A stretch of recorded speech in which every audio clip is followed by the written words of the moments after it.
Assalamualaikum warahmatullahi wabarakatuh. Bagaimana kabarnya anak-anak Ustadz hari ini? Alhamdulillah, luar biasa. Tetap semangat. Allahu Akbar, Allahu Akbar, Allahu Akbar. Yes. As-Sanabil bersama Al-Quran. Tahfiz, mudah, indah, berkah. Takbir, Allahu Akbar, Allahu Akbar, Allahu Akbar. Yes. Sallu ala Nabi Muhammad. Allahumma salli wa sallim ala Sayyidina Muhammad. Nah anak-anak, kali ini kita kembali belajar sejarah kebudayaan Islam, yaitu pelajaran yang keenam, mengetahui masa dewasa Nabi Muhammad SAW. Seperti biasa, sebelum belajar, mari baca doa dulu bersama-sama. Bismillahirrahmanirrahim. Rabbi zidni ilma warzuqni fahma. Amin. Alhamdulillahi Rabbil Alamin.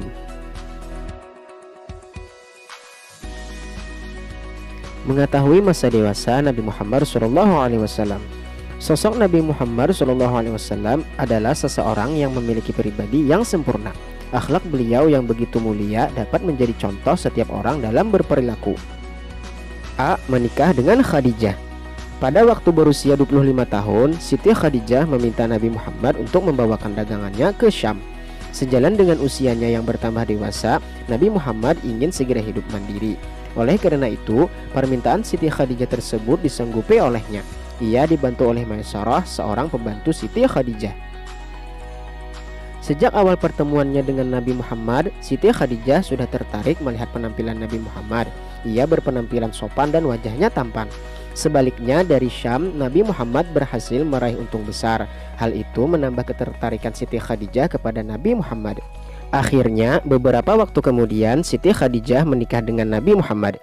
Pada saat itu usia Siti Khadijah 40 tahun, sedangkan usia Nabi Muhammad 25 tahun. Walaupun berbeda usia, mereka tetap berbahagia. Allah menganugerahkan 6 orang anak kepada mereka, 2 orang laki-laki dan 4 orang perempuan. Mereka adalah Al-Qasim, Abdullah, Zainab, Ruqayyah, Ummu Kulsum, dan Fatimah. Namun Al-Qasim dan Abdullah meninggal dunia pada masa kanak-kanak. Nabi Muhammad pun mengangkat Zaid bin Harisah sebagai anak. Sebelumnya Zaid bin Harisah adalah budak Khadijah. B. Teladan Nabi Muhammad dalam keluarga. Siti Khadijah merupakan teman dalam berbagi suka dan duka. Siti Khadijah memberikan bantuan yang sangat besar dalam tugas kenabian Muhammad. Tujuan orang berumah tangga adalah untuk mewujudkan keluarga yang sakinah atau keluarga yang bahagia. Dalam usaha mencapai itu, Nabi Muhammad telah memberikan teladan kepada kita semua.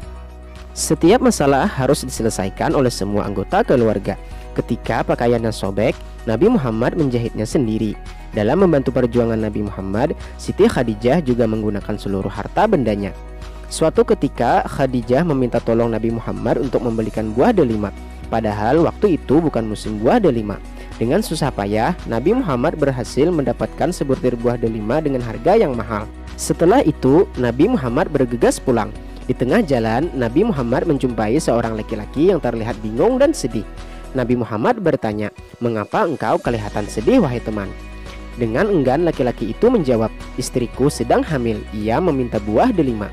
Seharian aku mencari kemana-mana, tetapi aku tidak mendapatkannya. Dia pasti sangat sedih." Laki-laki itu tertunduk dan menetikkan air mata. Melihat hal itu, Nabi Muhammad merasa terharu. Tanpa pikir panjang, ia serahkan buah delimanya kepada laki-laki itu. Laki-laki itu terlihat sangat senang. Berkali-kali ia mengucapkan terima kasih kepada Nabi Muhammad.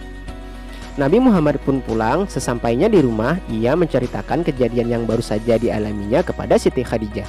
Mendengar cerita suaminya, Siti Khadijah pun terdiam. Ia pun tersenyum dan berkata, "Kalau memang buah delima itu engkau berikan kepada orang yang membutuhkan, aku ikhlas. Itulah sedekah kita." C. Teladan Nabi Muhammad dalam bermasyarakat. Sosok Nabi Muhammad adalah pribadi yang sempurna. Sifat, watak, dan budi pekertinya menyenangkan orang lain. Ia tidak memiliki satupun sifat tercela. Oleh karena itu, ia digelari Al-Amin oleh masyarakat Mekah. Kebijaksanaan Nabi Muhammad terlihat pada peristiwa peletakan Hajar Aswad. Ketika Nabi Muhammad berusia sekitar 35 tahun, di kota Mekah terjadi banjir bandang hingga meluap ke Baitul Haram. Akibat banjir tersebut, bangunan Ka'bah makin rapuh dan dindingnya sudah pecah-pecah. Masyarakat Mekah sepakat untuk memperbaiki kondisi Ka'bah. Mereka juga sepakat bahwa bahan untuk memperbaiki Ka'bah harus bahan-bahan yang baik. Mereka tidak mau menerima masukan dari hasil jual beli dengan sistem riba, harta rampasan dari orang lain, dan hasil dari pekerjaan tercela lainnya. Pada saat pembangunan sampai kebahagiaan Hajar Aswad, mereka berselisih siapa yang paling berhak mendapat kehormatan meletakkan Hajar Aswad di tempat semula. Perselisihan itu berlanjut selama 4-5 hari tanpa ada keputusan. Bahkan perselisihan itu menjurus pada pertumpahan darah di tanah suci. Datanglah pembesar Quraisy, Abu Umayyah bin Mughirah al-Makhzumi. Ia berkata, "Angkatlah untuk menjadi hakim di antara kamu orang yang pertama kali masuk lewat pintu masjid." Mereka menerima cara ini. Allah menghendaki orang yang berhak tersebut adalah Nabi Muhammad. Ketika mengetahui hal ini, mereka berbisik, "Inilah Al-Amin, kami rela atas keputusannya, inilah dia Muhammad." Setelah itu beliau berkata, "Berikan aku sehelai sorban."